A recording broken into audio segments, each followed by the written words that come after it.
પિતા સાથે થયેલા ઝઘડાનો બદલો લેવા માટે આરોપીએ ઘડ્યો હેવાનિયતનો ખેલ। ઘટના મોરબીના ટંકારાના એક વિસ્તારની છે, જ્યાં રામવિકાસ તેલીએ ઝઘડાનો બદલો લેવા માટે 2 વર્ષના બાળક સાથે આચર્યું સૃષ્ટિ વિરુદ્ધનું કૃત્ય। આરોપી રામવિકાસ તેલીને બાળકના પિતા સાથે કારખાનામાં બબાલ થઈ હતી, જે વાતની અદાવતમાં આરોપીએ ઘર પાસે રમી રહેલા 2 વર્ષના બાળક સાથે સૃષ્ટિ વિરુદ્ધનું કૃત્ય આચરી હેવાનિયતની તમામ હદો વટાવી દીધી। આરોપીના આ જ કૃત્યથી ગંભીર રીતે ઇજાગ્રસ્ત બાળકને સારવાર માટે હોસ્પિટલમાં ખસેડવામાં આવ્યો।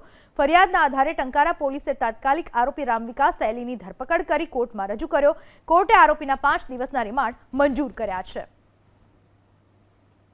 ત્યારબાદ આ આરોપી મળી આવતા તેને હસ્તગત કરી અને તારીખ 1ના રોજ એને અટક કરી આગળની કેસની કાર્યવાહી તપાસની કાર્યવાહી કરવામાં આવેલી હતી અને આરોપીઓ વિરુદ્ધ પુરાવા એકત્ર કરવા માટે થઈ અને અલગ અલગ ટીમો બનાવી અલગ અલગ કામગીરી કરવામાં આવેલી હતી, જેમાં આ નાનું બાળક હોય એ પોતે નામજોગ ઓળખ ના આપી શકે એટલે આ બાળકની વિશિષ્ટ રીતે ઓળખ કરાવવાની કાર્યવાહી કરવામાં આવેલી હતી।